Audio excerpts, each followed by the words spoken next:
Good morning, Carolyn. Welcome back to the Weston Art Gallery. I Thank appreciate you. coming out on this brisk winter morning to revisit your exhibition here at the Weston. I'd like to begin by asking you to describe your journey to becoming a quilt maker. You grew up in Louisiana during the Jim Crow era. You endured segregation and through many tumultuous histories in our country. At some point you moved to California, you became an aerospace engineer. You developed an incredible career. You've developed an incredible career as a quilt maker, as an author, as a curator. If you could just kind of give me the general, the connect the dots for me from the early days in Louisiana to moving to California and then ending up in Cincinnati where you are now. I often say I've led many lives, and I'm probably on my 7th life here. I am very much influenced by my childhood, my early years growing up in Louisiana, and it reflects a lot in my artwork. I moved here from California, and yes, I was an engineer. I got here, and my husband was working, and I was not. I decided to involve myself in art, particularly quilt making, because I love cloth. I like working with fabric, and I just love quilts. So that was my chosen vocation here, and it's been quite a journey. I've very much enjoyed creating stories about the things that I'm interested in this life. So it's been good. When you were growing up in Louisiana, I think I read that your parents or there were people in your family that were artistic. You had exposure kind of at an early age. Were you exposed to quilt making? No, I have no one in my family that quilts. I do have many artists in my family. My sister and brother are painters. I have 2 uncles that were painters. I have musicians in the family. So yeah, it's a very artistic family. When you were in California still, was that the time in the mid-'80s, I believe, when you founded the Women of Color Quilters Network, and how did you become interested in that? Well, I founded the African American Quilt Guild of Los Angeles first, and then went on to found the Women of Color Quilters Network. And it was at a time when African American quilts were first beginning to get a lot of notice. And I noticed in my travels, I would go to art galleries that were selling quilts, and the quilts sold for enormous amounts of money. And I wondered if the quilt makers were getting their fair share of what was being asked for the quilts in the galleries. And I put an ad in a national quilt magazine asking African American quilters reading that magazine to get in touch with me, because that was another thing. I never saw any African American quilt makers in my travels and wondered where they were. Anyway, 9 people answered me, and just by word of mouth, the network grew. The one commonality that we all had was that we never saw any other African American quilt makers and wondered where they were, and thinking like we were the last of the African American quilters that were working in the country. So everybody was quilting in isolation. Just by word of mouth. Over the years, the network grew from that 9 to over 1,500 men and women around the country. What brought you to Cincinnati? My husband's an aircraft engineer, and he got a job at GE, so that's what brought us to Cincinnati. And this was in the early 90s? Yes. And while you were still in California, were you in LA? Yes. Okay. And while you were there, and when you formed the Women of Color Quilters Network, had you begun quilting at that time, or did that not occur to you move to Cincinnati? Yes. Not to the extent that I'm quilting now. My early quilts were traditional, very traditional quilts. And my first love of quilts, I love patchwork quilts. They're my favorite types of quilts.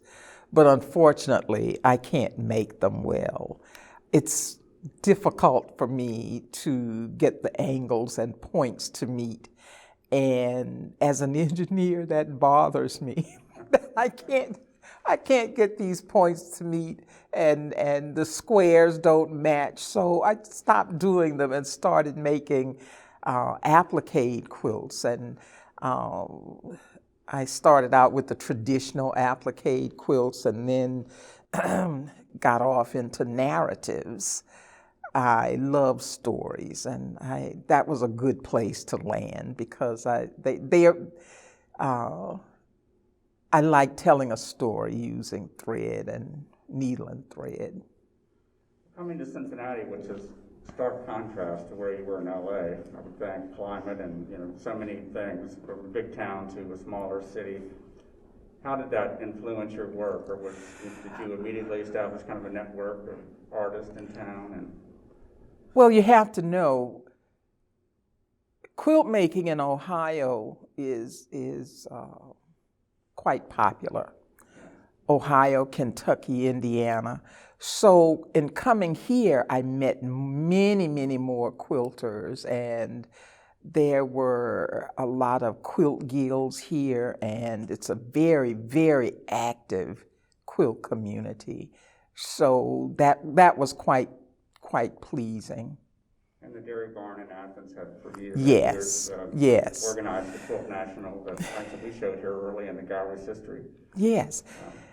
Ohio has been at the forefront of the Art Quilt Movement because you have many of the pioneers from the early movement that lived here in Ohio. So it's duly noted that this was the jumping off point of the art quilt movement. So we've had many quilt movements, but that's one of the most important ones. And you work the Black family and particularly the role of the mother as teacher.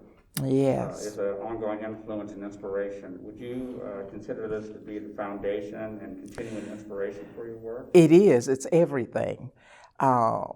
I like to create quilts that deal with the status of women because women are important. They have the most important job on the planet as first teachers of their children. It's a very influential position to be in. Women influence every human being on the planet as mothers, as first teachers, as nurturers. So I want to celebrate women and their special status in my quilts. When I visited your studio, and it's, during this COVID time, the time frame was foggy to me now. It was last spring or maybe even before that. It had been some time since I had connected with you. You were in the early history of the Weston Art Gallery in 1996, I think, which was the second year of the gallery. We did a group show called Haditi, and you had participated in the Umoja Artist Alliance that was here. Yeah, that's been a while. And I was looking back at that show, and when I came to your studio and you laid out all these quilts for me, and I was immediately drawn to the black and white quilts, and I was thinking that this was maybe a new development, but I realized in speaking to you since and looking back at that show, which had 2 black and white quilts in it, that this is something you've kind of done way back. And so I was just curious what you think about black and white in terms of versus the color work and in terms of particularly conveying a social political message. I like black and white because it's stark. There's nothing to get in the way between the viewer and the message. It's very plain to see. There's no distraction. the message is in the forefront of everything. So there's no distraction. With color, there's distraction. I think of them, I thought of your colleague and the late Tom Shaw and his wood blocks and how powerful they were, but also Yes. I made the association to newsprint, kind of like newspapers and, this kind of conveying these kind of bold headlines and stuff. And so I think they're extremely effective in that way. And I'd like to speak a little bit about the process of how you develop from drawing to creating files and how the quilts are produced, the black and white quilts particularly. Well, first of all, I keep diaries of my thoughts. I have lots of diaries, and then from that point, I will sketch out an image that I might have in mind. I have tons of sketchbooks. Then I get to the point where I'll work on that drawing to finalize how I want to see that image. And I use software also to draw because these are all whole cloth quilts. When I say whole cloth, it means the image is on one layer, one sheet of fabric. After I finish the image like I want it, I will digitize that image and I will send that image to a textile mill and I will have them printed. And the print is large, as you can see, these quilts are large. It's like 6 feet. My quilts are 6 feet plus, anywhere from 6 to 15 feet wide. So when the textile mill sends that printed work back on cotton fabric, then I'll embellish it. I might stencil on top of that work, paint on top of it, write on top of it. I'll just work it until I feel that it's finished. And sometimes they're never finished. I'm constantly adding to them until they leave. But anyway, after I finish the surface, the top of the surface, I sandwich it together, the quilt, the top, a cotton batting and a backing, and then I quilt it. I do my own quilting, bind it, and that's it. The stitching in these, and particularly the works that are featured in this exhibition, and there's 7 black and white quilts that we have featured here, the stitching is really intricate and detailed. And how does that develop? Is it intuitive, or do you have a specific pattern that you're working? Quilting is intuitive. Yeah. The quilting is intuitive. You get to the point where you do it so long, and you can visualize the patterns in looking at the quilt top. I can see them in my mind, so it's an easy transition from my mind to the sewing machine. And I have a large commercial machine that these pieces will fit under because the pieces themselves are really large. So you have to have a sewing machine that can accommodate the width of this fabric. And this is done in your home? Yes, yes. So we have one lone color quilt in the show, the Peacekeepers Gift, which is directly across from you as you're sitting here. Yes. Does that start as the same process, and then you kind of hand color? Actually, it started at that particular quilt started it was the same process. However, it happened by accident that I painted over it, because when this particular piece came back from the textile mill, I was not satisfied with the printing. I wasn't satisfied with it at all. And even after I stenciled over it and painted parts of it, with black ink and whatnot, still I wasn't satisfied. And it's such a huge piece, I didn't want to just get rid of it and cast it aside. So I decided to paint it. So painting this quilt really sort of saved it. Because I really was not satisfied with the printing. So after I painted it, it became my husband's favorite quilt. He liked the finished results. I don't know that I would paint any more quilts. I don't know. But that was the first. It reminds me of a little bit of hand-tinted photographs. It has that kind of quality to it, which is it's really a powerful piece. But it was very difficult painting it because it had already been, I already quilted it. Oh, I didn't. So that's interesting. I had quilted it and bind it, and it was ready to go. But that it was bothering me that I just did not like the print job. It wasn't sharp. It wasn't what I wanted. So I had to satisfy myself and paint over it rather than cut it up. In addition to the quilted work that we have on view, we've included a sampling of your screen prints that you produced for the. How far back have you produced screen prints? Is that fairly recent? It's fairly recent. I have a lot of people that are interested in quilts, in my quilts. They like the imagery and they inquire about purchasing the quilts. And the quilts are very expensive and many can't afford them. So I decided to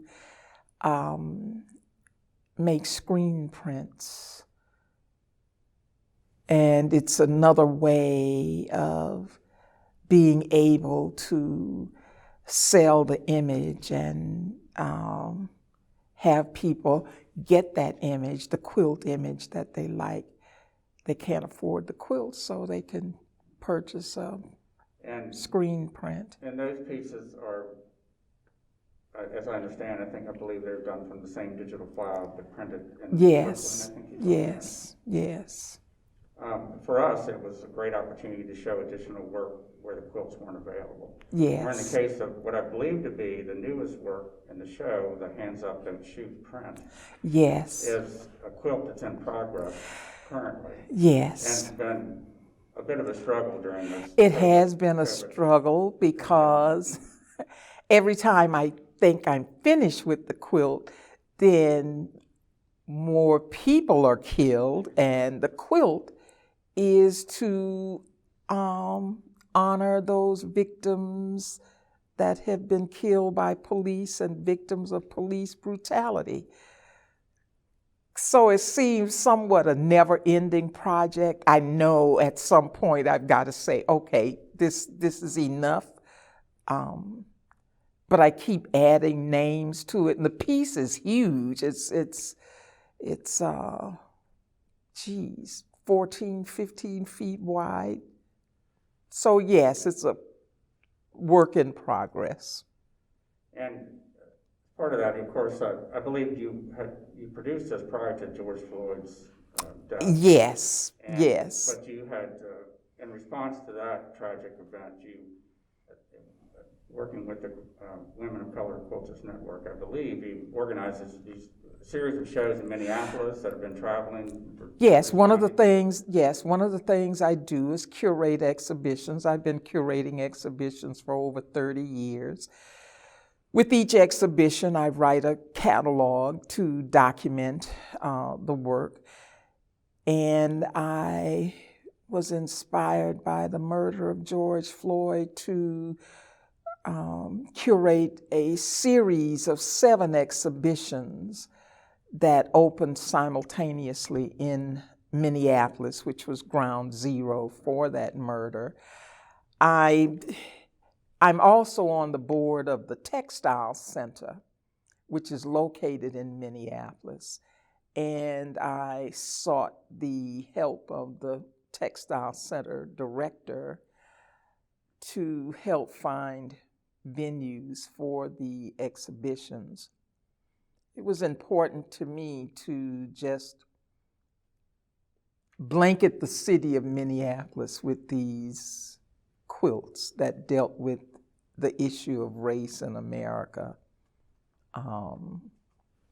as well as to honor those people that have been killed by the police. And will those shows travel from Minneapolis, or is it Yes. once? Yes. Okay. In fact, part of the show will be here in Cincinnati in June at the Freedom Center. Oh, that's one. That's great. Yes. That's good. Well, recently, I think in the past few years, you've received much deserved spotlight and attention with awards and distinctions. Most recently, I believe you received the U.S. Artist Grant Fellowship, but you also had an opportunity to have a conversation, I believe, with Dr. Biden on a committee you sat on. Would you like to speak about some of those recent accolades that you... I recently won the United States Artist Fellowship, and it's a $50,000 fellowship, unrestricted, for artists to use as they see fit. And I'm very proud of that. I've also, I was honored to receive the highest honor for traditional artists here in the United States, and that is the NEA Heritage Award, the National Endowment for the Arts Heritage Fellowship. And that's awarded every year, and usually given by the president. So I was happy with that. I'm proud of it. As you should be. And you've had a really long and distinguished career, and have worked in so many areas. Your influence has been through exhibitions that you curate, through your writing, through your own production of work, has been exceptional. And what do you see, what are you currently working on, and what do you see down the road? Well, I'm currently working on I'm curating my last exhibition, and this exhibition was commissioned by the James Museum of Western and Wildlife Art in Florida. And the exhibition deals with the history of African Americans in the Western frontier. So that's scheduled to open spring of next year.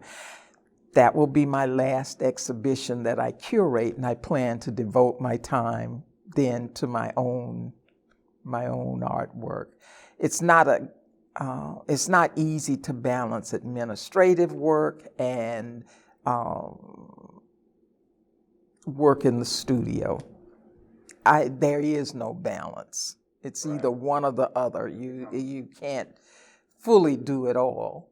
So my journey as a curator will be over with this last exhibition, and I plan to concentrate on my own work.